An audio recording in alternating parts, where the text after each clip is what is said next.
నమస్తే welcome to four sides TV నేను విజయ్ ఉగ్రదేశం Pakistan army chief Asim Munir America అధ్యక్షుడు డొనాల్డ్ ట్రంప్ను ప్రసన్నం చేసుకునేందుకు పడరాని పాట్లు పడుతున్నాడు ట్రంప్ చెప్పిన ప్రతి దానికి గంగిరెద్దులా తలూపేస్తున్నాడు ఒక్క మాటలో చెప్పాలంటే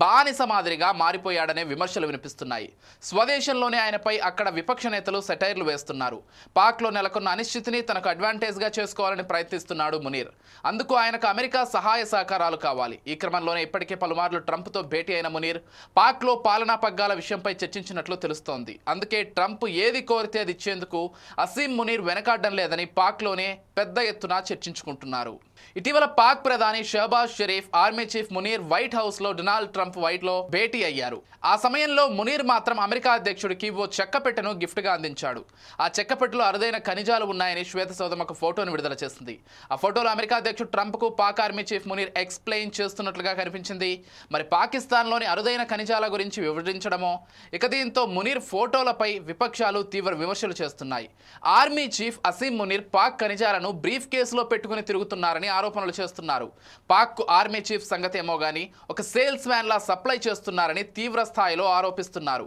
ఇక ప్రధాని షహబాజ్ షరీఫ్ మాత్రం మేనేజర్ లాగా జరుగుతున్న డ్రామాను చూస్తుండిపోయారని విమర్శిస్తున్నారు బ్రీఫ్ కేస్ ఇష్యూపై స్పందిస్తూ మునీర్ చేసిన కామెంట్స్ చాలా ఆశ్చర్యంగా ఉన్నాయి పాక్ దగ్గర రేర్ ఎర్త్ మినరల్స్ ఖజానా ఉందని దీంతో దేశ రుణభారం నుంచి విముక్తి లభిస్తుందని త్వరలోనే సంపన్న దేశాల్లో పాక్ కూడా ఒకటిగా నిలుస్తుందని నమ్మబలికాడు అసలు ఇప్పటికే దాయాది దేశంలో ఆకలితో అలమటిస్తున్న పేదలు లక్షల సంఖ్యలో ఉన్నారు పాక్లో కనీసం 3 పూటల తిండి దొరకడం లేదట కఠిన పేదరికంలో మగ్గుతున్నట్లు సమాచారం ఇలాంటి పరిస్థితి నుంచి ప్రజలను డైవర్ట్ చేయడానికి కొత్త ఖనిజాల కథను అసీం మునీర్ చెబుతున్నారని విపక్షాలు మండిపడుతున్నాయి పాకిస్తాన్లో అభివృద్ధి గురించి పట్టించుకోకుండా కేవలం తన వ్యక్తిగత స్వార్థం కోసమే అసీం మునీర్ ఇదంతా చేస్తున్నాడని అక్కడ ప్రజలు తీవ్ర స్థాయిలో ఆరోపణలు గుప్పిస్తున్నారు అయినా కూడా ఈ మునీర్కు సిగ్గు రావడం లేదు